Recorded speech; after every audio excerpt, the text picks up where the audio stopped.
अस्सलाम वालेकुम। Welcome to my YouTube channel Jaan academy. आज हम इस वीडियो में एसएटी मैथ का प्रोबेबिलिटी वाला टॉपिक समझेंगे।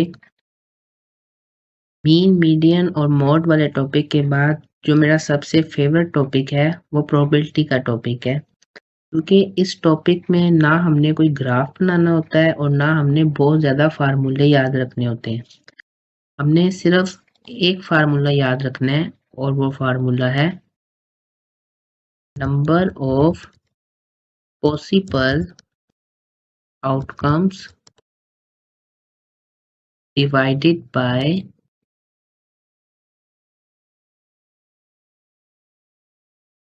total outcomes।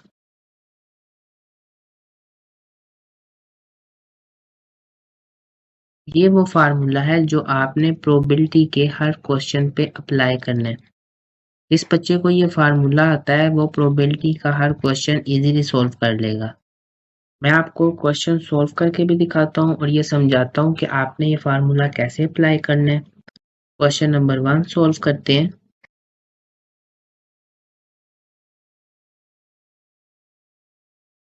इस तरह का क्वेश्चन आपको प्रोबेबिलिटी वाले टॉपिक से आएगा। आपको ऊपर टेबल दिया गया होगा और नीचे स्टेटमेंट। याद रखिएगा, आपको जो भी क्लू मिलेगा वो स्टेटमेंट में से मिलेगा और ज़्यादातर स्टेटमेंट की लास्ट वाली लाइन में आपको पता चलेगा कि आपने किसकी प्रोबेबिलिटी फाइंड करनी है। स्टेटमेंट पढ़ते हैं। The table above shows the number of senior students enrolled in calculus 1 and calculus 2। ये देखिए, ये कैलकुलस 1 की लाइन है और ये कैलकुलस 2 की। Classes in 4 different high schools. ये 4 डिफरेंट हाई स्कूल्स हैं। In each school, senior students must enroll in either Calculus 1 or Calculus 2, but not both. If one student is chosen at random out of all the senior students from school 1 and 4, which of the following is closest to the probability that the student is enrolled in Calculus 2? ये देखिए, उसने last line में जाके बताया है कि हमने किसकी प्रोबेबिलिटी फाइंड करनी है। अब उसने यहाँ पे कहा है स्कूल 1 एंड स्कूल 4, तो वो आपको लास्ट स्टेटमेंट में जिस भी चीज़ का कहे आपने फौरन उसको टेबल में देखना है और हाईलाइट कर लेना है। स्कूल 1 एंड स्कूल 4 और उसने कहा था is enrolled in calculus 2। Calculus 2 को हम सर्कल कर लेते हैं। हाईलाइट करने से आपको बहुत ज़्यादा हेल्प होगी, आप कंफ्यूज नहीं होंगे, आपको सिंपल पता चल जाएगा कि आपने किसकी प्रोबेबिलिटी फाइंड करनी है। अब स्कूल 1 में कैलकुलस 2 की क्या वैल्यू है? 45। स्कूल 4 में कैलकुलस 2 की वैल्यू है 60। हमने अब इन दोनों वैल्यू को ऐड कर देना है। 45 प्लस 60 इक्वल टू 105। ये वैल्यू हमने नंबर ऑफ पॉसिबल आउटकम की जगह पे लिखनी है। ठीक है, हमने जो पीछे फार्मूला पढ़ा है number of possible outcome divided by total outcome, हमने ये फार्मूला इस क्वेश्चन पे इस तरह अप्लाई करना है कि जो स्टेटमेंट में आपसे जिस भी चीज़ का पूछा गया है उसकी जो भी वैल्यू है आपने उस वैल्यू को हमेशा नंबर ऑफ पॉसिबल आउटकम की जगह पे लिख देना है।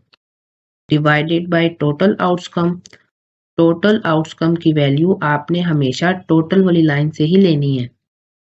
ये देखें, ये टोटल वाली लाइन है और ये भी टोटल वाली लाइन है। अब बच्चों को जो सबसे ज़्यादा कन्फ्यूजन होती है वो टोटल में होती है। नंबर ऑफ पॉसिबल आउटकम की वैल्यू वो इजीली फाइंड कर लेते हैं। उनको टोटल नहीं समझ आता कि हमने टोटल इस लाइन से लेना है या इस लाइन से।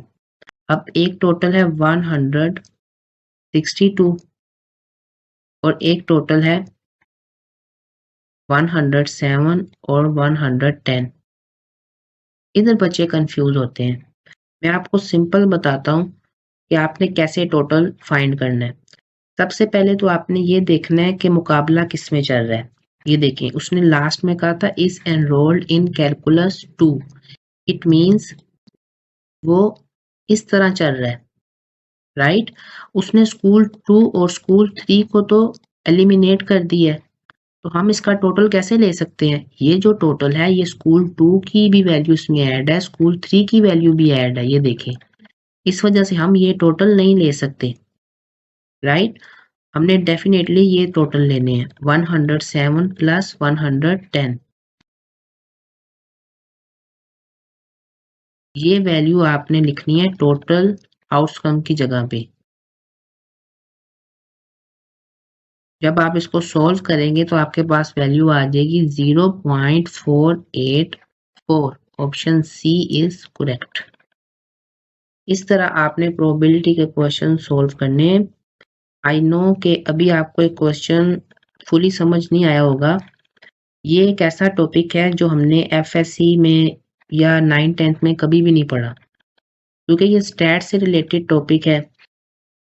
ये समझ लें आप थोड़ा नेक्स्ट लेवल का टॉपिक है। जब आप स्टैट थोड़ा डिटेल में समझे ना, तब आपको ये टॉपिक क्या पता होता है। तो ये सबको शुरू में प्रॉब्लम होती है, लेकिन जब मैं आपको प्रैक्टिस करवाऊंगा ना, आपको सारी समझ आ जाएगी। मैं आपको ये टॉपिक बहुत ही आसान करके समझाऊंगा। नेक्स्ट क्वेश्चन सॉल्व करते हैं, क्वेश्चन नंबर 2।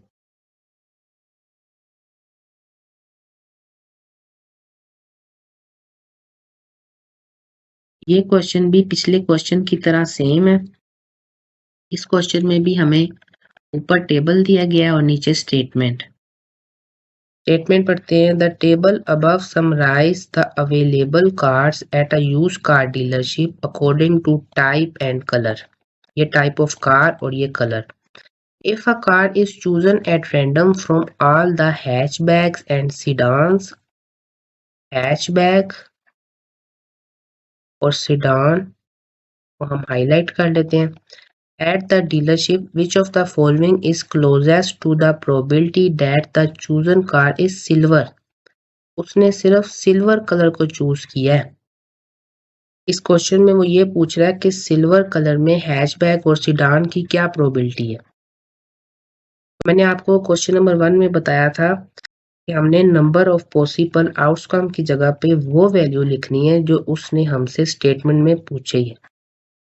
जैसे कि वो देखें, हैचबैक और सीडान की वैल्यू हम लिखेंगे नंबर ऑफ पॉसिबल आउटकम की जगह पे। सिल्वर कलर में हैचबैक की वैल्यू है 15 और सीडान की वैल्यू है 17। इन दोनों को हम ऐड कर देंगे, 15 प्लस 17 इक्वल टू 32। ये वैल्यू हम लिख देंगे नंबर ऑफ पॉसिबल आउटकम की जगह पे, divided by total outcome. Total outcome की वैल्यू हम टोटल में से लेंगे। अब यहाँ पे हम कंफ्यूज हो जाएंगे कि हमने इस वाले टोटल से वैल्यू लेनी है या इस वाले टोटल से वैल्यू लेनी है। आप ये देखें कि सिनेरियो किस तरह चल रहा है। इस तरह चल रहा है सिनेरियो, राइट।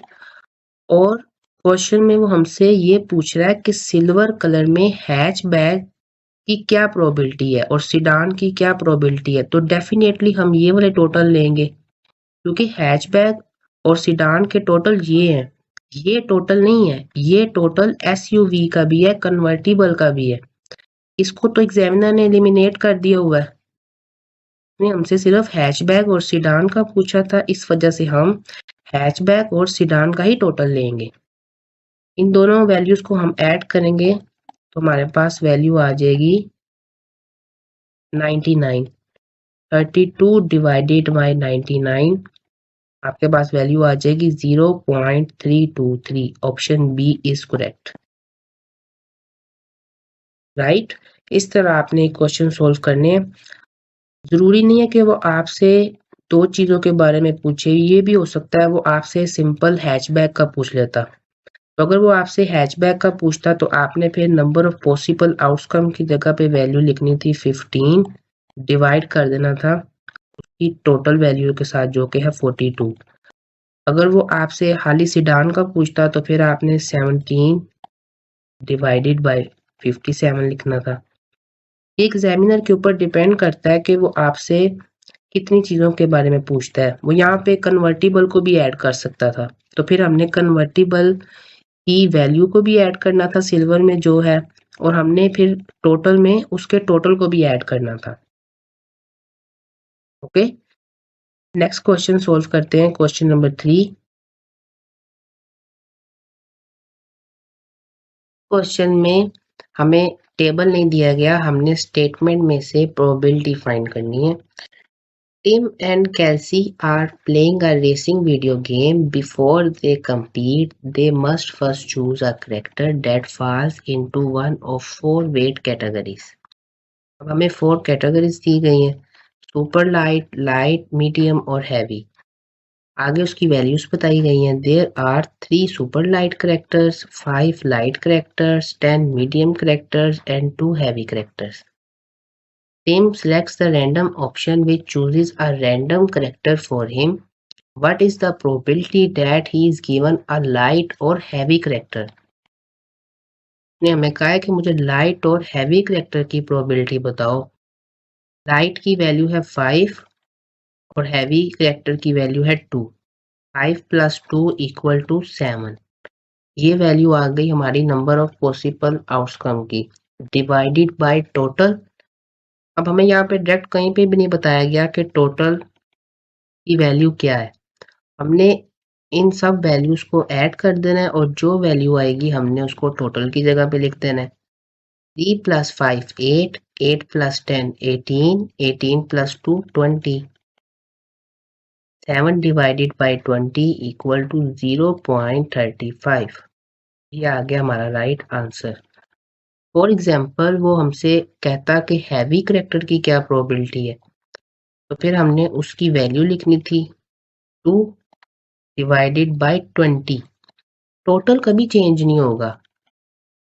ये हो सकता है वो आपसे मीडियम करेक्टर की प्रोबेबिलिटी पूछ लेता, सुपर लाइट की पूछ लेता। अगर वो सुपर लाइट करेक्टर की प्रोबेबिलिटी पूछता तो फिर हमने कहना था 3 divided by 20।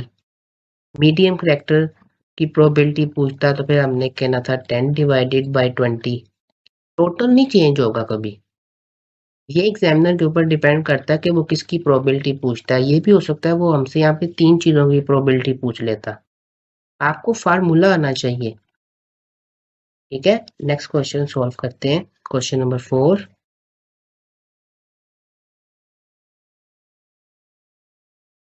Question number 4 solve करते हैं। The frequency table above shows the result of a survey that Mrs. Bell gave her 5th grade class. The survey asked students how many teeth they lost during the school year. If a student is chosen at random, what is the probability that the student lost at least 3 teeth? अब last में उसने कहा है at least 3 teeth। बच्चे यहाँ पे problem करते हैं, वो ये समझते हैं कि एटलीस्ट 3 टीथ है, तो हमने 3 के जो बाद वाली वैल्यू है हमने सिर्फ उसकी प्रोबेबिलिटी फाइंड करनी है।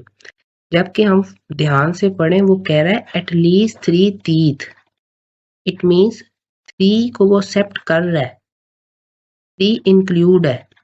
3 के बाद जितनी भी वैल्यूज है हमने उसकी प्रोबेबिलिटी फाइंड करनी है। अब यहाँ पे सिर्फ 4 है, अगर यहाँ पे 5 होता, 6 होता तो हम उसकी भी प्रोबेबिलिटी फाइंड करते। अब 3 की फ्रीक्वेंसी है 5 और 4 की फ्रीक्वेंसी है 1। 5 + 1 6 डिवाइडेड बाय टोटल। अब हमने टोटल इस टीथ लॉस्ट का नहीं लेना, हमने टोटल इस फ्रीक्वेंसी का लेना है। हम इन तमाम फ्रीक्वेंसीज को ऐड करेंगे, जो भी वैल्यू आएगी हम उसको टोटल की जगह पे लिख देंगे। 4 + 10 14, 14 + 5 19, 19 + 5 24 + 1 25। 6 डिवाइडेड बाय 25 = 0.24। ये आ गया हमारा राइट आंसर। जब भी आप देखें इस तरह एटलीस्ट का क्वेश्चन, तो आपने बड़े ध्यान से पढ़ना है, क्योंकि इसमें गलती होने के चांसेस होते हैं। ये वर्ड आपको कंफ्यूजन पैदा करते हैं, तो आपने कंफ्यूज नहीं होना। नेक्स्ट क्वेश्चन सॉल्व करते हैं, क्वेश्चन नंबर 5। बहुत ही सिंपल क्वेश्चन है वो भी। क्वेश्चन पढ़ते हैं। According to the data in the table, which of the following is closest to the probability that a gold और सिल्वर मेडल, गोल्ड और सिल्वर, गोल्ड को भी सर्कल कर लेता हूँ और सिल्वर को भी। medal awarded at the 2016 Summer Olympics in Rio was won by a USA athlete. हमने सिर्फ उसको USA का बताना है। तो यहाँ पे जो लास्ट में USA एथलीट का है ना, इससे हमें एक बात और जाहिर हो गई है कि हमने कौन सा टोटल लेना है। सबसे पहले तो हम नंबर ऑफ पॉसिबल आउटकम की वैल्यू लिखते हैं। USA में गोल्ड के मेडल जीते हैं 46 और सिल्वर के मेडल उसने जीते हैं 37। 46 प्लस 37 इक्वल टू 83। ये तो आ गई हमारे पास value number of possible outcome की, डिवाइडेड बाय टोटल। अब हमने टोटल 121 लेना है या 307 और 306 लेना है। आपको याद है ना, मैंने आपको क्वेश्चन नंबर 2 में क्या समझाया था। सबसे जो मेन बात है उसने यहाँ पे कहा है ना, वोन by USA athlete, it means कि वो कंट्रीज के साथ कंपेयर कर रहा है। USA, China, Russia, Germany. वो ये नहीं कह रहा कि यूएसए ने गोल्ड, सिल्वर, ब्रॉन्ज में से कितने जीते हैं, मुझे उसकी प्रोबेबिलिटी बताओ। वो यूएसए का मुकाबला कर रहा है बाकी कंट्रीज के साथ, तो हमने डेफिनेटली ये दोनों टोटल लेने हैं, हमने 121 नहीं लेना। आप सिनेरियो भी देखें कि एग्जामिनर किस तरह चल रही है, देखिए गोल्ड और सिल्वर, राइट। उसने गोल्ड और सिल्वर का पूछा था तो हमने गोल्ड और सिल्वर के टोटल लेने। गोल्ड और सिल्वर का टोटल ये नहीं है, ये गोल्ड, सिल्वर और ब्रॉन्ज का टोटल है। उसने ब्रॉन्ज को तो वैसे ही एलिमिनेट कर दिया, उसने पूछा ही नहीं, राइट। 307 plus 306 equal to 613। ये आ गई हमारे पास टोटल की वैल्यू 83 डिवाइडेड बाय 613। आपके पास वैल्यू आ जाएगी 0.13। ने क्वेश्चन में वर्ड यूज किया था क्लोजेस्ट, इट मींस कि हमारी कभी भी एग्जैक्ट वैल्यू नहीं आएगी। जो उसके करीब करीब ऑप्शन है हमने उसको चूज करना है। Option B is correct. 0.15 और 0.13 बिल्कुल करीब है, 10 बहुत ज्यादा दूर है, 20 तो आगे चला जाएगा। मुझे भी पहले शुरू में टोटल में बहुत ज्यादा प्रॉब्लम होती थी कि मैं ये टोटल लूं या ये टोटल लूं, लेकिन प्रैक्टिस के साथ साथ आपको समझ आ जाएगी कि मुकाबला किस में चल रहा है और मैंने कौन सा टोटल लेना है। जब आपको ये समझ आ जाएगी ना कि मैंने ये देखना है कि मुकाबला चल किस में रहा है, तो फिर आपका कभी भी क्वेश्चन गलत नहीं होगा। लेकिन ये प्रैक्टिस के साथ है। अगर मैं कहूँ ना कि बच्चा पहला क्वेश्चन ही करेगा उसको समझ आ जाएगी, तो ये बिल्कुल गलत है। प्रैक्टिस के साथ साथ आपको समझ आनी है कि मैंने कौन सा टोटल लेना है। नंबर ऑफ पॉसिबल आउटकम की वैल्यू तो आप इजीली फाइंड कर लेंगे। टोटल में थोड़ी प्रॉब्लम होती है, मैं आपको और क्वेश्चंस प्रैक्टिस करवाता हूँ ताकि आपका ये टोटल वाला जो कंसेप्ट है ये क्लियर हो जाए और आपको प्रोबेबिलिटी के हर क्वेश्चन की समझ आ जाए। क्वेश्चन नंबर 6 सॉल्व करते हैं। ये एक बहुत लंबा टॉपिक है, आप ये समझ लें कि मैं आपको हर क्वेश्चन समझाना चाहता हूँ। कोई भी ऐसा क्वेश्चन ना हो आप कहें कि यार मुझे प्रोबेबिलिटी का ये क्वेश्चन नहीं आता। बस आप बड़े ध्यान से इस वीडियो को देखें। नेक्स्ट क्वेश्चन पढ़ते हैं। A district Police Department records driving violations by type and vehicle in the table above. According to the record, which of the following is closest to the proportion of stop sign violations committed by truck drivers? Stop sign violation, stop sign को हम circle कर लेते हैं और last में उसने कहा है by truck driver। अब वो ट्रक का पूछ रहा है, ट्रक में स्टॉप साइन की वैल्यू है 39 डिवाइडेड बाय टोटल। अब हमने टोटल यहाँ पे 124 लेना है या 90 लेना है? हमने यहाँ पे डेफिनेटली टोटल 90 लेना है, क्योंकि उसने हमें स्टेटमेंट के लास्ट में बता दिया था कि ट्रक ड्राइवर है। इट मींस ट्रक और कार का मुकाबला चल रहा है, इस तरह सिनेरियो चल रहा है। अगर वो ये कहता ना कि स्पीडिंग, स्टॉप साइन और पार्किंग में से मुझे स्टॉप साइन की प्रोबेबिलिटी बताओ, तो फिर हमने टोटल 124 लेना था। उसने तो यहाँ पे पार्किंग और स्पीडिंग का जिक्र भी नहीं किया, वो तो सिर्फ ट्रक में स्टॉप साइन की प्रोबेबिलिटी पूछ रहा है। तो हमने ये टोटल इस वजह से ये लिया है। 124 हम टोटल नहीं ले सकते थे। जब मैं 39 को डिवाइड करूंगा 90 पे, तुम्हारे पास वैल्यू आ जाएगी 0.43। Option C is correct. ठीक है, नेक्स्ट क्वेश्चन सॉल्व करते हैं। अब ये वाला क्वेश्चन है ना, जो ये एक तो आपका टोटल वाला जो डाउट है उसको क्लियर कर देगा, और दूसरा इस क्वेश्चन में एटलीस्ट का वर्ड आया है। हमने पीछे भी एक क्वेश्चन सॉल्व किया एटलीस्ट वाला, अब ये भी क्वेश्चन एटलीस्ट वाला है, तो आपका एटलीस्ट वाला डाउट भी क्लियर हो जाएगा। दो क्वेश्चन है, सबसे पहले हम इस क्वेश्चन को सॉल्व करते हैं। क्वेश्चन पढ़ते हैं, based on the table if a plumber. अब वो प्लम्बर के बारे में बात कर रहे हैं। In California is chosen at random, which of the following is closest to the probability that the plumber has at least 4 years of experience? यहाँ पे वर्ड आ गया at least। जब हमने पीछे क्वेश्चन सॉल्व किया था एटलीस्ट वाला, उसमें था एटलीस्ट 3 teeth, तो हमने 3 को भी इंक्लूड किया था, और उसके बाद जितनी भी वैल्यू थी, चाहे 1 हो 2 हो, हमने उसको इंक्लूड किया था। इधर भी हमने सेम वैसे करना है, उसने कहा है एटलीस्ट 4 years। अब प्लम्बर की ये लाइन है, हम इसको अंडरलाइन कर लेते हैं, और 4 years एटलीस्ट, इट मीन्स हमने 4 years की वैल्यू को इंक्लूड करना है। उसके बाद 5 year की वैल्यू को भी इंक्लूड करना है। अगर यहाँ पे 6 years होते, 7 years होते, तो हमने उस वैल्यू को भी इंक्लूड करना था, लेकिन यहाँ पे 5 years तक है। 4 को हमने मस्ट इंक्लूड करना है। हमने पिछले क्वेश्चन में भी ऐसे किया था, जब एटलीस्ट 3 teeth था, हमने उस वैल्यू को इंक्लूड किया था। बच्चे यहीं पे मिस्टेक करते हैं, कुछ बच्चे तो इस 4 year की वैल्यू को ऐड कर देते हैं और कुछ नहीं करते, और जब उनका क्वेश्चन गलत हो जाता है तो वो डाउट में रहते हैं कि यार ये क्या, हमें क्यों हमारा क्वेश्चन गलत हुआ है। जब भी आप प्रोबेबिलिटी के क्वेश्चन में एटलीस्ट का वर्ड देखें, तो आपने बड़े ध्यान से क्वेश्चन सॉल्व करना है। राइट, अब 4 year में जो प्लम्बर की वैल्यू है वो है 40,083 प्लस 45,376। जब हम दोनों को ऐड करेंगे, हमारे पास वैल्यू आ जाएगी 85,459। ये तो वैल्यू आ गई नंबर ऑफ पॉसिबल आउटकम की जगह पे, डिवाइडेड बाय टोटल।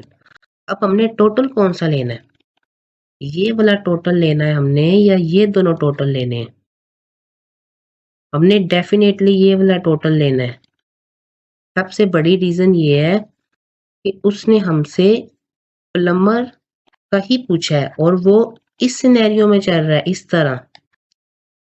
अगर हम ये वाले टोटल लेते हैं, इट मींस कि हमने पेंटर, रूफर, वेल्डर, कारपेंटर की वैल्यूज को ऐड कर दिया, जबकि उसने क्वेश्चन में हमें किसी का नहीं पूछा। यहाँ पे ईयर्स का मुकाबला चल रहा है। इस वजह से मैं आपको पिछले क्वेश्चन से समझा रहा हूँ कि मुकाबला देखना है किस में चल रहा है, ईयर्स का मुकाबला चल रहा है इधर। इस वजह से हमने ये वाला टोटल लेना है, 1,83,885। ये क्वेश्चन आपको कैलकुलेटर सेक्शन में आएगा, प्लीज परेशान ना हो। जब आप इसको कैलकुलेटर पे सॉल्व करेंगे तो आपके पास वैल्यू आ जाएगी 0.46। Option D is correct. अब ये जो क्वेश्चन नंबर 2 है ना, ये अब आपको बताएगा कि हमने ये टोटल क्यों लेना है। पहले हम क्वेश्चन पढ़ते हैं, फिर मैं आपको डिटेल में समझाता हूँ question number 2। If a worker with at least 4 years of experience. अब इस क्वेश्चन में भी उसने सेम कहा है जी, at least 4 years of experience is chosen at random from those included in the table, which of the following is closest to the probability that the person is a plumber? अब last में आप देख रहे हैं उसने क्या किया है, कह रहा है जी that the person is a plumber। अब प्लम्बर मुकाबला कर रहा है इनके साथ, पेंटर, रूफर, वेल्डर और कारपेंटर के साथ। अब हमने डेफिनेटली ये वाले टोटल लेने हैं। अब आपको समझ लगी है कि टोटल में कैसे डिफरेंस होता है, किस तरह ये मुकाबला कर रहा है। पहले उसने ईयर्स का मुकाबला किया था तो ईयर्स का टोटल यही है। जब उसने पेंटर रूफर के साथ मुकाबला करना शुरू कर दिया तो फिर हमने ये टोटल लिए। ठीक है, इस वजह से मैंने आपको स्टार्ट में कहा था कि आपको समझ लग जाएगी कि टोटल हमने कैसे लेना है, आपके सारे डाउट क्लियर हो जाएंगे। फर्स्ट में उसने कहा था at least 4 year of experience, it means हमने ये वैल्यू ही लेनी है क्योंकि उसने लास्ट में ये भी तो कहा है प्लम्बर, तो प्लम्बर की एटलीस्ट 4 ईयर्स वाली ये दोनों ही वैल्यू है ना। हमने अभी इसको ऐड किया था तो हमारे पास वैल्यू आई थी 85,459 डिवाइडेड बाय टोटल। अब हमने यहाँ पे टोटल ये नहीं लेना, हमने ये टोटल लेना है 1,82,410 प्लस 2,08,757।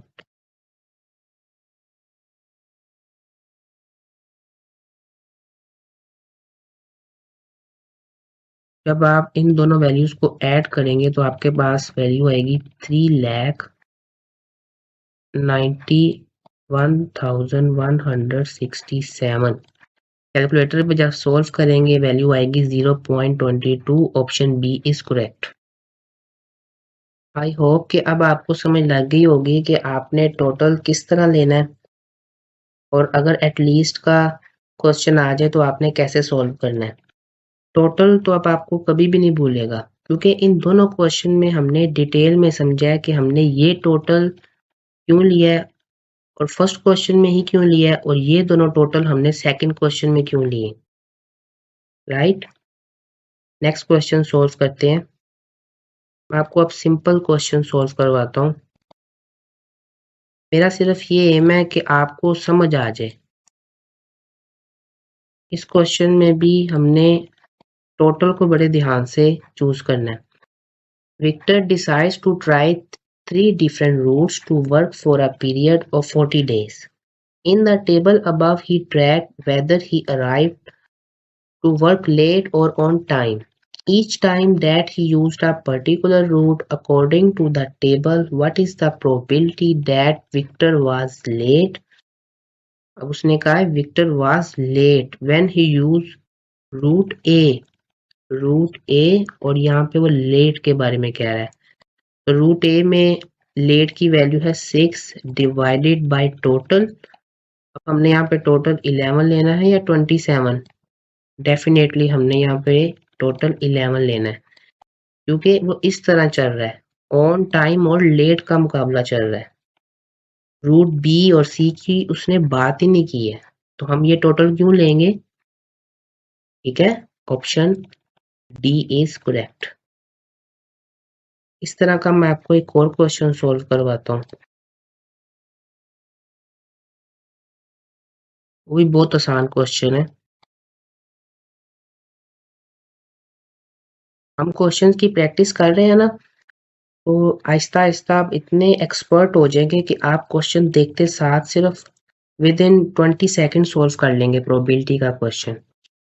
अब ये क्वेश्चन आपको और इजी लगेगा।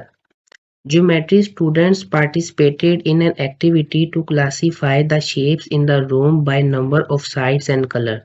The table above displays the results if a triangle chosen at random from the activity, what is the probability that it is blue? अब वो ब्लू का पूछ रहा है। ट्रायंगल में ब्लू की वैल्यू क्या है 3 डिवाइडेड बाय टोटल।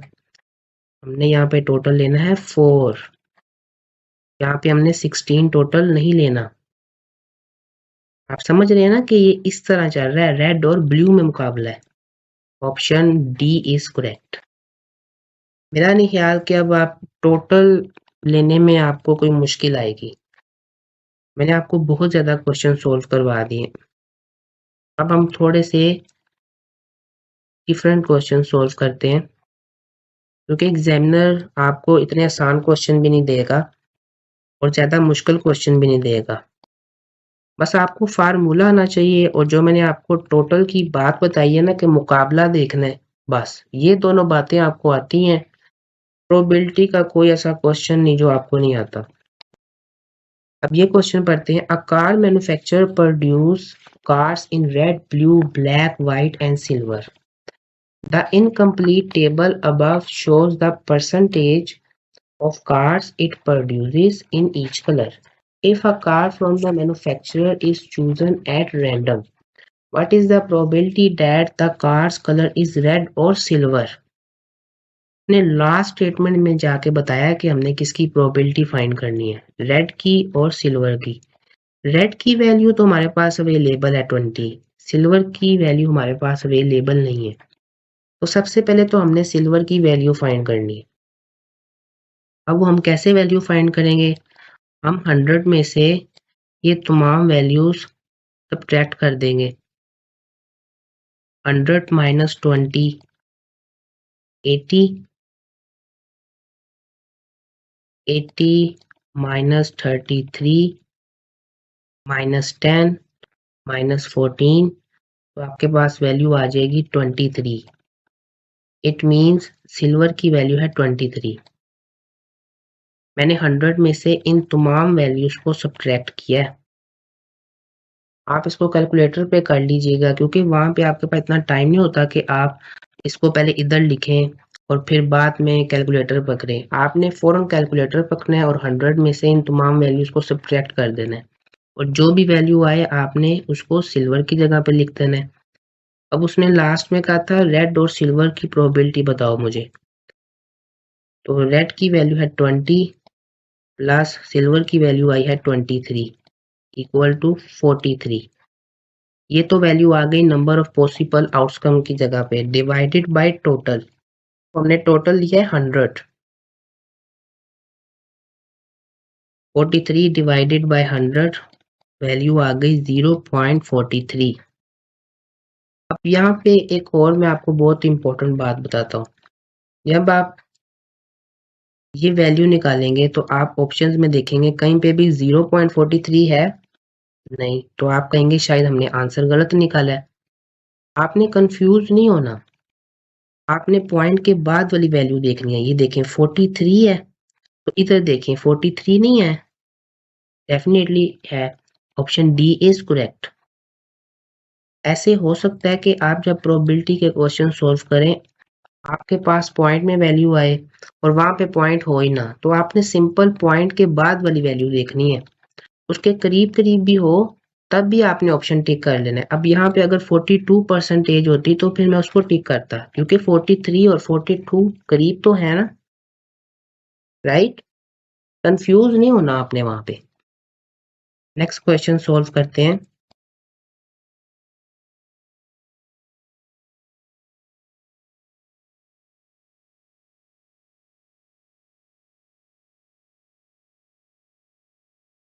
क्वेश्चन पढ़ते हैं। The table above shows the results of a basketball team categorized by whether the team was considered the favorite expected to win in the game or the underdog expected to lose। अभी extra information है। कुछ पते तो इतने माशाल्लाह extra ordinary होते हैं, वो प्रोबेबिलिटी का क्वेश्चन देखते हैं ना, वो यहाँ तक समझ जाते हैं कि एक्स्ट्रा इन्फॉर्मेशन है, वो अपना टाइम वेस्ट नहीं करते, वो लास्ट वाली लाइन डायरेक्ट पढ़ते हैं। What fraction of the games in which the team was considered the underdog did the team win? अब उसने क्लू लास्ट वाली स्टेटमेंट में ही दिया है। शुरू में जो उसने जितनी भी बात की है वो सब एक्स्ट्रा है, तो आपने जितना हो सके आपने टाइम सेव करना है, ठीक है? अब अंडरडॉग की बात कर रहा है और उसने कहा है जी लास्ट में the team win, it means हमने वॉन वाली लाइन देखनी है। तो अंडरडॉग 10 वॉन हुए डिवाइडेड बाय, अब हमने टोटल 45 लेना है। हमने यहाँ पे टोटल 35 नहीं लेना। अब तो आपको समझ लग गई होगी माशाल्लाह, अब तो आप टोटल देखते साथ समझ जाएंगे कि मैंने कौन सा टोटल लेना है। मैं फिर भी समझा देता हूँ। इस तरह मुकाबला चल रहा है वॉन और लॉस्ट में, फेवरेट की वो बात नहीं कर रहा, इस वजह से हमने 35 नहीं लेना। इसको हम थोड़ा सिंप्लीफाई कर लेते हैं। 5 की टेबल पे जब कट होगा तो यहाँ पे 2 और divided by 9, option C is correct. कभी कभार अगर आप देखें ना कि वो कट रही है वैल्यू, तो आपने कट कर देनी है, क्योंकि 10 डिवाइडेड बाय 45 यहाँ पे देखें कहीं पे भी नहीं है। इस वजह से मैं आपको बार बार कहता हूँ आपने कंफ्यूज नहीं होना। जहाँ पे आप कंफ्यूज हो गए ना, आप समझ लें कि वहीं पे आपका काम ना गड़बड़ हो जाएगी। आपने ऐसे अपने आप को रिलैक्स रख के क्वेश्चन सोल्व करने हैं। आपने कहना कि यार ये मेरा, समझ ले मेरा दोस्त में से क्वेश्चन पूछ रहा है। जब आप अपने माइंड पे हावी कर देंगे ना कि यार ये बड़े मुश्किल क्वेश्चन है, मैं कैसे करूंगा, तब आप गलती कर जाएंगे। अब यहाँ पे जब 10 डिवाइडेड बाय 45 कुछ बच्चे देखेंगे, वो कहेंगे हमारा क्वेश्चन ही गलत है, जबकि वो थोड़ा सा आपसे सिंप्लीफाई करवा रहा है। ठीक है, नेक्स्ट क्वेश्चन सोल्व करते हैं।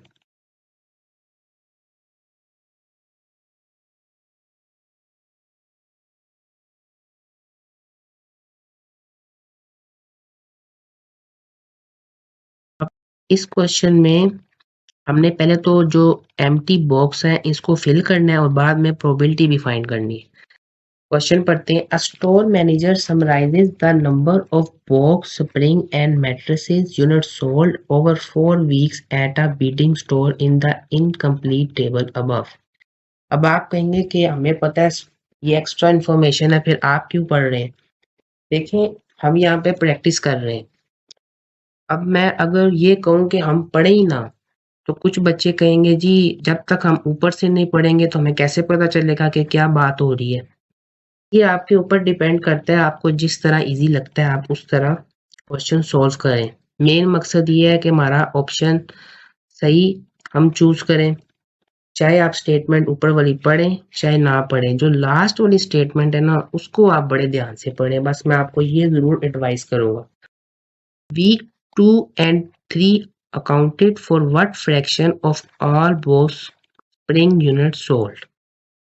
वीक 2 और वीक 3, और वो कह रहा है बॉक्स स्प्रिंग, इट मीन्स वो बॉक्स स्प्रिंग्स की बात कर रहा है। सबसे पहले तो हम ये जो एम्प्टी बॉक्स है ना इसको कंप्लीट करते हैं। अब यहाँ पे देखें, वीक 3 में जो बॉक्स स्प्रिंग है वो एम्प्टी है, तो यहाँ पे क्या वैल्यू आएगी? सिंपल कैलकुलेशन है, कोई अपने पास से नहीं वैल्यू लिख देनी। यहाँ पे ये देखें, यहाँ पे टोटल है 88, राइट। 88 में से जब मैं माइनस करूंगा 68, तो मेरे पास क्या वैल्यू आ जाएगी? 20। इट मीन्स यहाँ पे वैल्यू है 20। अब जब 20 यहाँ पे मैंने फाइंड कर लिया है, इट मीन्स अब मैं ये टोटल फाइंड कर सकता हूँ। 35 प्लस 40 प्लस 20 प्लस 55, 150 टोटल आ गया। अब यहाँ पे टोटल है जी 77 वीक 4 में, और बॉक्स स्प्रिंग की वैल्यू है 55। मैं सिंपल 77 में से 55 को माइनस कर दूंगा, मेरे पास वैल्यू आ गई 22। ये मेरे बॉक्स जो एम्प्टी थे ये कंप्लीट हो गए हैं। अब हम प्रोबेबिलिटी फाइंड कर लेते हैं। उसने वीक 2 और 3 में सिर्फ बॉक्स स्प्रिंग की बात की थी, तो वीक 2 में वैल्यू है 40 और वीक 3 में वैल्यू है 20। 40 plus 20 equal to 60 divided by total. Total हमने यहाँ पे लेना है 150, क्योंकि वीक्स में मुकाबला चल रहा है वो इस तरह चल रहा है। ठीक है, जब आप इसको सॉल्व करेंगे तो आपके पास वैल्यू आ जाएगी 2 divided by 5। Option C is correct. इस तरह के जो एम्प्टी बॉक्स वाले क्वेश्चन है ये भी आ सकते हैं प्रोबेबिलिटी के क्वेश्चन से, तो आपने इनको इग्नोर नहीं करना, बड़े ध्यान से आपने इन क्वेश्चन को समझना है और जब पेपर में आए तो सॉल्व करना है। नेक्स्ट क्वेश्चन सॉल्व करते हैं। इस क्वेश्चन में भी आप देख रहे हैं बॉक्स एम्प्टी है। सबसे पहले जो हम बॉक्स हैं इनको फिल करते हैं, बाद में हम प्रोबेबिलिटी फाइंड करेंगे। अब हम ईस्ट अफ्रीका की लाइटनिंग कोस्ट फायर्स की ये वाली वैल्यू कैसे फाइंड करेंगे? आप सिंपल ये देखें कि यहाँ पे लास्ट से शुरू करते हैं। 135, यहाँ पे वैल्यू और टोटल है 220। अगर मैं 220 में से माइनस कर दूं 135, मेरे पास क्या वैल्यू आ जाएगी 85। तो मैं 85 यहाँ पे लिख दूंगा, क्योंकि ये टोटल वाला जो हिस्सा था वो एम्प्टी था और उसने यहाँ तक तो बताया हुआ था ना। ये देखें, अगर आप इस तरह देखें, ये देखें 220 ने टोटल यहाँ पे बताया और यहाँ पे ये बता दिया है 135 ह्यूमन कोस्ट फायर्स है। तो अगर मैं लाइटनिंग कोस्ट फायर्स फाइंड करना चाहूँ उसकी वैल्यू, तो मैं इजीली कर सकता हूँ। अब मेरे पास ये टोटल आ गया, तो अब मैं ईस्ट अफ्रीका की वैल्यू फाइंड कर सकता हूँ। 85 में से जब मैं 30 को सब्ट्रैक्ट कर दूंगा तो मेरे पास वैल्यू आ जाएगी 55। अब जब ये 55 मेरे पास वैल्यू आ गई है, जब मैं 65 ऐड करूंगा तो मेरे पास ये टोटल आ जाएगा 120, राइट। 65 पर वैल्यू है ह्यूमन कोस्ट फायर्स में और टोटल है 135। 135 में से जब मैं 65 सब्ट्रैक्ट करूंगा तो मेरे पास वैल्यू आ जाएगी 70। जब मेरे पास ये दोनों वैल्यूज आ गई हैं तो मैं टोटल भी आसानी से फाइंड कर सकता हूँ 100। ये देखें, इस तरह आपने बॉक्स फिल करने हैं। एग्जामिनर आपको जरूर एक क्लू जरूर देता है, जैसे उसने लास्ट में मुझे बताया कि ये टोटल आपके पास दो हैं। अगर मैं ये वैल्यू फाइंड कर लेता तो फिर मेरे पास सारी वैल्यूज आ गई। अगर मैं ये वैल्यू ना फाइंड कर पाता तो फिर बाकी सारी वैल्यूज मैं कैसे फाइंड करता, राइट। आपको एग्जामिनर क्लू जरूर देगा। अब हम क्वेश्चन पढ़ते हैं। The incomplete table above summarise the number of wildfires that occurred in two regions of Africa in 2014 by COS.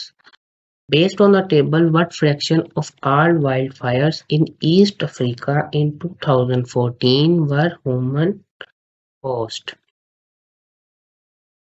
वो लास्ट में कह रहा है जी ईस्ट अफ्रीका वर ह्यूमन कोस्ट। ईस्ट अफ्रीका को हम टिक कर लेते हैं और ह्यूमन कोस्ट को हम अंडरलाइन कर देते हैं। तो ईस्ट अफ्रीका में ह्यूमन कोस्ट फायर की वैल्यू है 65 डिवाइडेड बाय, हमें टोटल लेना है 120, क्योंकि मुकाबला चल रहा है ह्यूमन कोस्ट फायर में और लाइटनिंग कोस्ट फायर में, राइट। जब मैं इसको सिंप्लीफाई करूंगा मेरे पास वैल्यू आ जाएगी 13 divided by 24। Option C is correct. मैंने 5 के टेबल पे कट किया है। आई होप आपको ये क्वेश्चन समझ आ गया होगा। नेक्स्ट क्वेश्चन सोल्व करते हैं।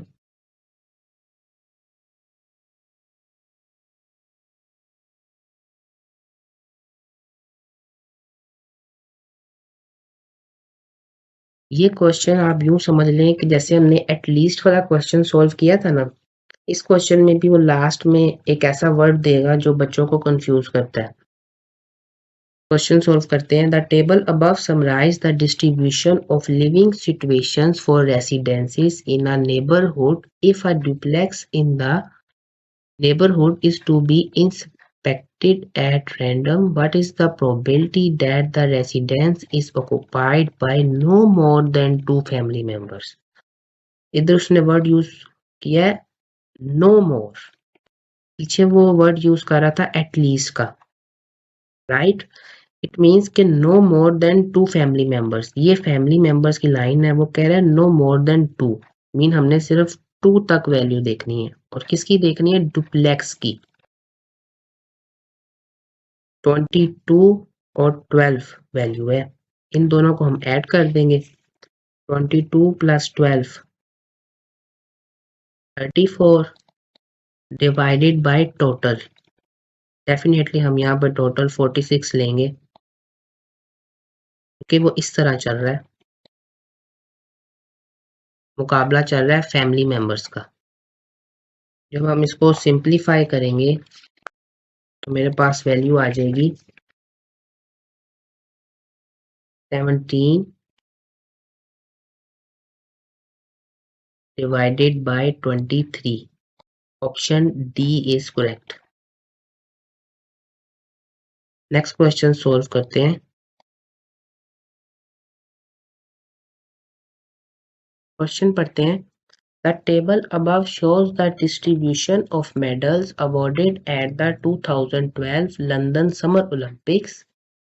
If an Olympic medalist is to be chosen at random from one of the countries in the table, which country gives the highest probability of selecting a bronze medalist? वो कह रहा है कौन सी country है जिसकी highest probability है और वो सिलेक्ट कर रहा है ब्रॉन्ज मेडल को. ये ब्रॉन्ज लिखा हुआ है, हम इसको हाईलाइट कर लेते हैं.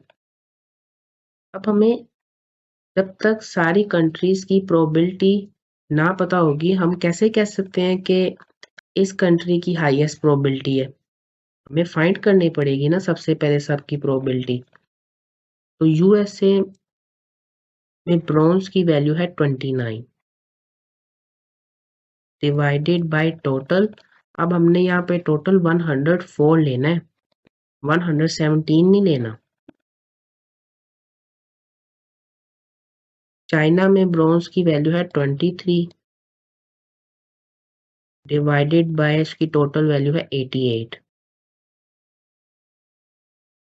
रशिया ने ब्रॉन्ज मेडल कितने जीते हैं 32 डिवाइडेड बाय टोटल है 82. ग्रेट ब्रिटेन ने 19 ब्रॉन्ज मेडल जीते हैं डिवाइडेड बाय टोटल है 65. जर्मनी ने 14 ब्रॉन्ज मेडल जीते हैं और टोटल है 44. अब आप इसको कैलकुलेटर पे सॉल्व कर लें. 29 divided by 104 0.29. 23 divided by 88 0.26. 32 divided by 82 0.39. 19 divided by 65 0.29. 14 divided by 44 0.31. इसमें जो सबसे हाईएस्ट वैल्यू है वो है 0.39. 32 डिवाइडेड बाय 82 ये हमने किसकी वैल्यू ली थी, रशिया की. इट मीन्स रशिया की हाईएस्ट प्रोबेबिलिटी है. Option B is correct. आपने देखा कि इस क्वेश्चन में उसने आपसे सबकी प्रोबेबिलिटी फाइंड करवाई है. ये एग्जामिनर की मर्जी पे डिपेंड करता है. मैंने आपको पीछे भी बताया था, वो चाहे तो आपसे किसी एक चीज की प्रोबेबिलिटी का पूछ ले, चाहे तो वो आपसे सब चीजों का पूछ ले. आपको फार्मूला पता होना चाहिए और आपको मैंने पीछे टोटल की भी प्रैक्टिस करवा दी है. जब आपको ये दोनों चीजें आती हैं तो डेफिनेटली आपका हर क्वेश्चन प्रोबेबिलिटी का करेक्ट होगा. नेक्स्ट क्वेश्चन सॉल्व करते हैं. अब मैं आपको जो क्वेश्चन सॉल्व करवाने लगा हूँ ना, ये पिछले तमाम क्वेश्चन से डिफरेंट है. हमने इसकी जो स्टेटमेंट है वो भी बड़े ध्यान से पढ़नी है. The incomplete table above summarize a furniture store's inventory of sofas according to design and upholstery type. There are 2 times as many standard leather sofas as recycling leather sofas. अब वो यहाँ पे कह रहा है there are 2 times as many. तो हम यहाँ पे स्टैंडर्ड की लाइन में लेदर वाले बॉक्स में लिख देंगे 2x. आगे पढ़ते हैं. And there are 5 times as many standard microfiber sofas as recycling microfiber sofas. वो कह रहा है 5 times as many. अब हम माइक्रोफाइबर के बॉक्स में लिख देंगे 5y. ठीक है, आगे पढ़ते हैं. If there is a total of 132 standard sofas, ये देखिए 132 है टोटल की जगह पे, and 48 reclining sofas, which of the following is closest to the probability that a standard sofa chosen at random is leather. अब उसने हमसे किसकी प्रोबेबिलिटी पूछी है, स्टैंडर्ड सोफा, और चूज किया उसने लेदर को. राइट. अब यहाँ पे उसने 4 बॉक्स उसने एम्प्टी दिए हैं, सिर्फ हमें टोटल बताया है। मैंने इसको 2x का और इसको 5y का। अब ये दोनों बॉक्स भी एम्प्टी हैं, इसको हम x कह लेते हैं, इसको हम y कह लेते हैं। ये क्वेश्चन थोड़ा सा टेक्निकल है, मैं आपको कंप्लीट समझाऊंगा, आपने परेशान नहीं होना। अब हम ना इस सारे हिस्से को ना एक इक्वेशन में कन्वर्ट कर देते हैं। x plus y equal to 48। अब मैं कहूँ कि मुझे x की वैल्यू चाहिए, तो आप यही करेंगे ना, x इक्वल पॉजिटिव y है, इक्वल के उस साइड पे जाएगा तो नेगेटिव माइनस वाई प्लस 48। ये आ गई मेरे पास x की वैल्यू, राइट। अब हम इस पोर्शन को भी इक्वेशन में कन्वर्ट कर लेते हैं। 2x plus 5y equal to 132। आपको अभी समझ नहीं लग रही होगी, जब मैं आपको सारा क्वेश्चन सोल्व करवा दूंगा ना, फिर आपको समझ लगेगी। बस जैसे मैं सोल्व कर रहा हूँ, आप बड़े ध्यान से समझते जाएं। अभी हमने x की वैल्यू फाइंड की थी -y प्लस 48, तो इसको मैं x की जगह पे लिख दूंगा -y प्लस 48। बाकी वैल्यू ऐसी ही आ जाएगी, प्लस 5y इक्वल टू 132। इसको अब हम सोल्व कर लेते हैं। 2 multiply -y minus 2y, 2 multiply 48 plus 96 plus 5y equal to 132। 5y minus 2y 3y equal to 132। Positive 96 है, इक्वल के उस साइड पे जाएगा तो नेगेटिव 96। 132 में से जब मैं 96 को माइनस करूंगा, मेरे पास वैल्यू आ जाएगी 36। 3y, अब 3 यहाँ पे हो रहा है मल्टीप्लाई, इक्वल के उस साइड पे जाएगा तो डिवाइड हो जाएगा। 36 डिवाइडेड बाय 3, y की वैल्यू आ गई 12। ठीक है। अब मैं इस y की वैल्यू को इसमें पुट कर दूंगा तो मेरे पास x की वैल्यू आ जाएगी। x इक्वल y की वैल्यू हमने अभी फाइंड की है 12, -12 प्लस 48। x की वैल्यू आ गई मेरे पास 36, पॉजिटिव 36। x इक्वल 36, y की वैल्यू हमने फाइंड की है 12। हमने अब x और y की वैल्यू को इधर x y की जगह पे लिख देना है। x equal 36, y equal 12। 36 plus 12, हमारे पास वैल्यू आ जाएगी 48। और इधर टोटल में क्या वैल्यू लिखी हुई है 48। इट मीन्स हमने x और y की सही वैल्यू फाइंड की है। इधर x और y की जगह पे हमने x y की वैल्यू पुट कर देनी है। 2 मल्टीप्लाई x की value 36, 2 multiply 36 equal to 72। 5y है, y की वैल्यू हमने फाइंड की थी 12, 5 मल्टीप्लाई 12 इक्वल टू 60। 72 प्लस 60 132। यहाँ पे टोटल में क्या वैल्यू लिखी हुई है 132। इस तरह उसने टोटल लिखे हुए थे। अब आपको समझ लगी है कि मैंने यहाँ पे क्यों 2x और 5y लिखा था और इधर xy लिखा था, और मैंने क्यों इसकी इक्वेशन बनाई थी, राइट। मैंने आपको इसी वजह से कहा था कि मैं आपको सारा क्वेश्चन डिटेल में समझाऊंगा। अब हमने सिर्फ अभी बॉक्स फिल किए, हमने प्रोबेबिलिटी फाइंड नहीं की। उसने पूछा था standard sofa chosen at random is leather. Leather में स्टैंडर्ड सोफा की क्या वैल्यू है 72, 2x नहीं है। हमने अभी वैल्यू फाइंड की है 72 डिवाइडेड बाय टोटल। अब हमने टोटल क्या लेना है 132। जब आप इसको सॉल्व करेंगे आपके पास वैल्यू आएगी 0.545। Option D is correct. इस तरह आपने क्वेश्चन सॉल्व करना है। अगर आपको पेपर में आ जाए तो आपने कंफ्यूज नहीं होना। जब आप देखें ना यहाँ पे लिखा हुआ है there are 2 times as many, 5 time as many, इसका मतलब मैं आपको वैसे क्लियर समझाता हूँ कि है क्या। वो ये कह रहा है कि जो ये देखें, कह रहा है standard leather sofas as reclining leather sofas. अगर मैं यहाँ पे कहता कि इसकी वैल्यू 1 है, राइट, और वो कह रहा है कि 2 टाइम एज मैनी, जब मैं 1 को 2 टाइम ऐड करूंगा तो क्या वैल्यू मेरे पास आ जाएगी 2। अब उसने नीचे कहा था there are 5 time as many.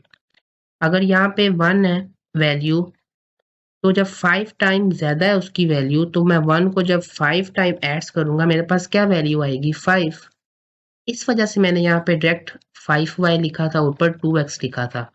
xy लिखने की वजह ये थी कि हमारी इक्वेशन बन जाए, राइट।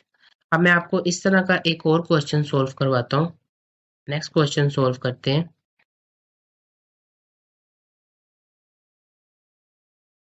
ये क्वेश्चन भी बिल्कुल पिछले क्वेश्चन की तरह सेम है। इस क्वेश्चन में भी हमने सबसे पहले ये बॉक्स फिल करने हैं, उसके बाद हमने प्रोबेबिलिटी फाइंड करनी है। क्वेश्चन पढ़ते हैं। The incomplete table above summarise the languages spoken by students of a study abroad programme. There are 3 times as many English speaking females as Spanish speaking females. अब इस लाइन में वो कह रहा है कि स्पेनिश फीमेल जितने भी हैं उससे 3 टाइम ज्यादा हैं इंग्लिश फीमेल्स। अब स्पेनिश वाले बॉक्स में तो कोई भी वैल्यू नहीं लिखी हुई, तो हम इसको कंसीडर कर लेंगे x।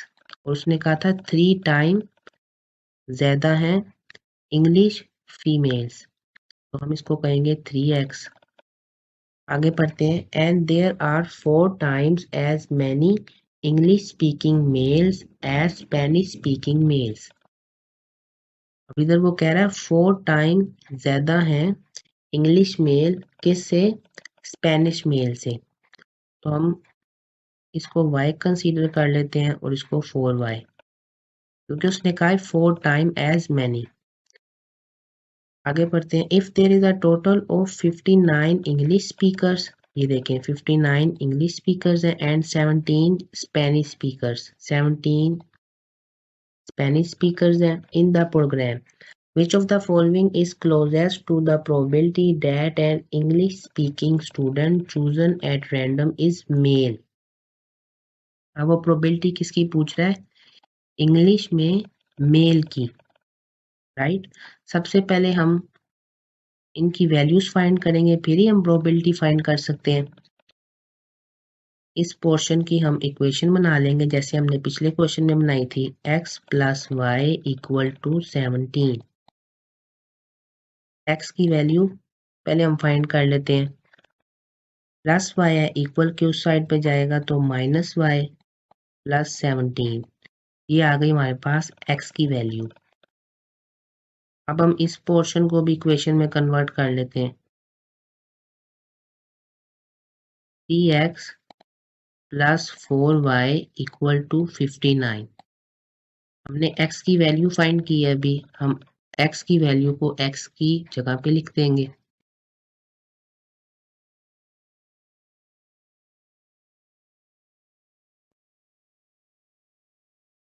Minus y plus 17 plus 4y equal to 59।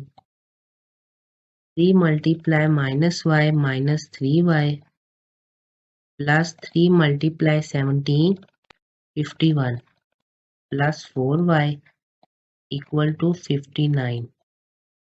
4y minus 3y positive y plus 51 है, इक्वल के उस साइड पे जाएगा तो माइनस 51। y की वैल्यू आ गई हमारे पास 8। हमने y की वैल्यू को इधर पुट कर देना है, तुम्हारे पास x की वैल्यू आ जाएगी -8 + 17, x की वैल्यू आ गई 9 और y की वैल्यू हमने फाइंड की थी 8। अब हमने x और y की वैल्यू को इधर बॉक्स में x और y की जगह पे लिख देना है। x की वैल्यू 9 और y की वैल्यू 8। 9 + 8 17। ये देखें, टोटल की जगह पे 17 ही लिखा हुआ है। इट मीन्स कि हमने x और y की वैल्यू सही फाइंड की है। अब हमने x और y की वैल्यू इधर भी पुट करनी है। 3 × 9 = 27 और y है, y की वैल्यू हमने फाइंड की है 8 और × 8 32। 27 + 32 क्या वैल्यू आएगी हमारे पास 59। इट मीन्स कि हमने x और y की वैल्यू भी सही फाइंड कर ली है और हमने जब टोटल देखा है, जो हमने वैल्यू निकाली है वही टोटल है। तो हमें ये क्लियर हो गया है कि हमने क्वेश्चन सही किया है। अब हमने प्रोबेबिलिटी फाइंड करनी है।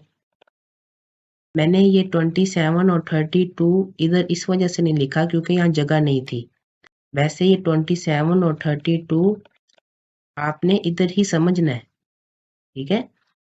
अब उसने प्रोबेबिलिटी पूछी थी इंग्लिश स्पीकिंग स्टूडेंट और उसने चूज किया था मेल को, इंग्लिश और मेल। अब मेल की वैल्यू हमने फाइंड की थी इंग्लिश में 32, राइट, डिवाइडेड बाय टोटल। हमने अब टोटल वैल्यू लेनी है 59 क्योंकि इस तरह चल रहा है एग्जामिनर, मेल और फीमेल में मुकाबला चल रहा है। 32 डिवाइडेड बाय 59, जब आप इसको कैलकुलेटर पे सोल्व करेंगे आपके पास वैल्यू आएगी 0.54। Option A is correct. अब आपको जब भी इस तरह का क्वेश्चन आएगा तो आप आई होप आप इजीली सॉल्व कर लेंगे पेपर में। मैंने आपको 2 क्वेश्चन सॉल्व करवा दिए। बच्चे इस क्वेश्चन को इग्नोर कर देते हैं जबकि ये क्वेश्चन एग्जाम में आता है और प्रोबेबिलिटी वाले टॉपिक में से एग्जामिनर मस्ट ये क्वेश्चन दे सकता है, राइट, क्योंकि बच्चे ये सोचते हैं कि वो सीधा क्वेश्चन देगा। होता है कभी कभार कि वो आपको आसान क्वेश्चन दे दे, लेकिन अगर आपको वो मुश्किल क्वेश्चन दे दे तो आपको आना तो चाहिए ना। अब मैं आपको प्रोबेबिलिटी के थोड़े से बेसिक लेवल पे क्वेश्चन सॉल्व करवाता हूँ। अगर मैं आपको वो स्टार्ट में सॉल्व करवाता ना तो आपने कहना था ये क्या है, ये क्वेश्चन तो नहीं आते एग्जाम में। तो इस वजह से मैं इसको लास्ट पे ले गया, लेकिन ये समझाने बहुत ज़रूरी थे ताकि आपका कंसेप्ट क्लियर हो जाए और आपको किसी किस्म का भी डाउट ना रहे प्रोबेबिलिटी के क्वेश्चन में। क्वेश्चन पढ़ते हैं। There are 10 red boxes, 15 blue boxes and 20 white boxes. If a blue marble is randomly placed into one of these boxes, what is the probability that it will be placed in a box that is the same color as it? अब उसने ऊपर 10 red boxes दिए हैं, 15 blue boxes दिए हैं, 20 white boxes दिए हैं। अब उसने लास्ट में पता है क्या कहा है, उसने कहा है जी that it will be placed in a box that is the same color as it. ये उसने आपको कंफ्यूज करने के लिए लाइन दी है। वो ऊपर उसने आपको बता दिया कि हमने किसकी आपने प्रोबेबिलिटी फाइंड करनी है, ब्लू मार्बल। तो आपने सिर्फ ब्लू बॉक्स को ही देखना है, राइट। अब ब्लू बॉक्स की वैल्यू है 15 डिवाइडेड बाय टोटल। अब टोटल कहीं पे भी नहीं दिया गया तो हमने पीछे क्वेश्चन में क्या सीखा था, जितनी भी आपको वैल्यूज दी गई हैं आपने उनको ऐड कर देना है और उसको टोटल की जगह पे लिख देना है। 10 + 15 25, 25 + 20 45। जब आप इसको सोल्व करेंगे आपके पास वैल्यू आ गई 1/3। ये आ गया हमारा राइट आंसर। ये बेसिक लेवल पे क्वेश्चन है ताकि आपका कंसेप्ट क्लियर हो जाए। अब आपको समझ लगे कि मैंने आपको ये शुरू में क्यों नहीं समझाए। शुरू में मैंने आपको थोड़े मुश्किल क्वेश्चन समझाए, अब आपको ये क्वेश्चन आसान लग रहे होंगे, ठीक है। इस तरह का आपको मैं एक और क्वेश्चन सोल्व करवाता हूँ। बहुत ही आसान है वो भी।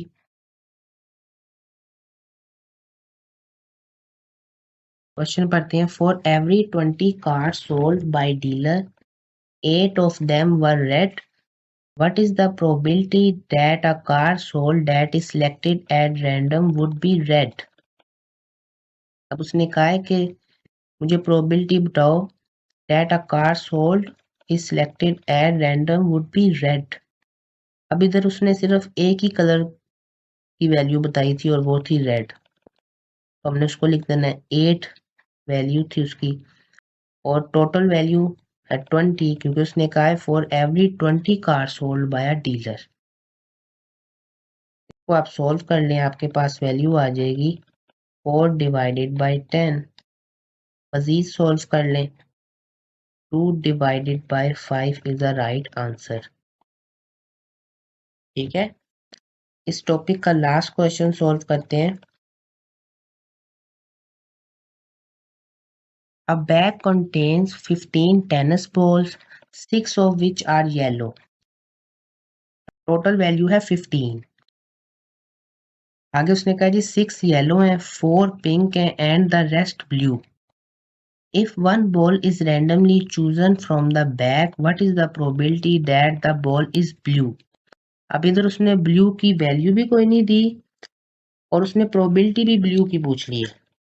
आप देख रहे हैं ये आपको कोशिश करेगा कि आप कंफ्यूज हो जाएं, लेकिन आपको फार्मूला पता है, हमने पीछे इतनी प्रैक्टिस की है, तो मेरा नहीं ख्याल कि अब आप कंफ्यूज होंगे प्रोबेबिलिटी का क्वेश्चन देख के। हमें सबसे पहले तो यहाँ पे ब्लू की वैल्यू फाइंड करनी है 15 टोटल वैल्यू थी, उसमें से हम 6 को सब्ट्रैक्ट कर देते हैं, 4 को भी सब्ट्रैक्ट कर देते हैं, जो वैल्यू आएगी वो ब्लू की वैल्यू है। राइट, वैल्यू आ गई हमारे पास 5। इट मीन्स ब्लू की वैल्यू है 5 और उसने प्रोबेबिलिटी पूछी है ब्लू की। 5 डिवाइडेड बाई 15 को आप सॉल्व कर लें, 1 divided by 3 is the right answer. आपने देखा उसने ब्लू की प्रोबेबिलिटी पूछी और ब्लू की वैल्यू भी नहीं दी। अगर वो यहाँ पे कहता कि मुझे येलो की प्रोबेबिलिटी बताओ तो फिर हमने कहना था 6 डिवाइडेड बाई 15। अगर वो यहाँ पे कहता पिंक की या प्रोबेबिलिटी है, फिर हमने कहना था 4 डिवाइडेड बाई 15। वो जो मर्जी पूछ ले। अगर वो यहाँ पे कह देता ना कि ब्लू की और पिंक की प्रोबेबिलिटी फाइंड करके बताओ, तो फिर हमने क्या करना था, हमने ब्लू की वैल्यू लिखनी थी और पिंक की वैल्यू उसमें ऐड कर देनी थी। 5 + 4 9 डिवाइडेड बाई 15, टोटल चेंज नहीं होगा। राइट, इस तरह आपने प्रोबेबिलिटी के क्वेश्चन सोल्व करने हैं। मैंने आपको सारे वो क्वेश्चन समझा दिए जो एग्जाम में आ सकते हैं या एग्जाम में आए हुए हैं। मेरा नहीं ख्याल कि अब कोई भी प्रोबेबिलिटी का क्वेश्चन होगा जो आप कहें कि मुझे नहीं आता। जब भी आप एग्जाम में प्रोबेबिलिटी का क्वेश्चन देखें, अब आप कभी भी नहीं घबराएंगे, क्योंकि मैंने आपको डिटेल में समझा दी है। मैंने आपको प्रैक्टिस भी करवा दी है, मैंने आपको फार्मूला भी समझा दिया है, मैंने आपको टोटल भी समझा दिया है कि आपने कैसे लेना है। अगर आपको मेरी ये वीडियो देखने के बाद प्रोबेबिलिटी के क्वेश्चंस की समझ आई है, मेरी वीडियो को लाइक करें, शेयर करें और मेरे यूट्यूब चैनल को सब्सक्राइब करें। नेक्स्ट वीडियो में मुलाकात होगी। अपना बहुत सारा ख्याल रखिएगा। अल्लाह हाफिज़।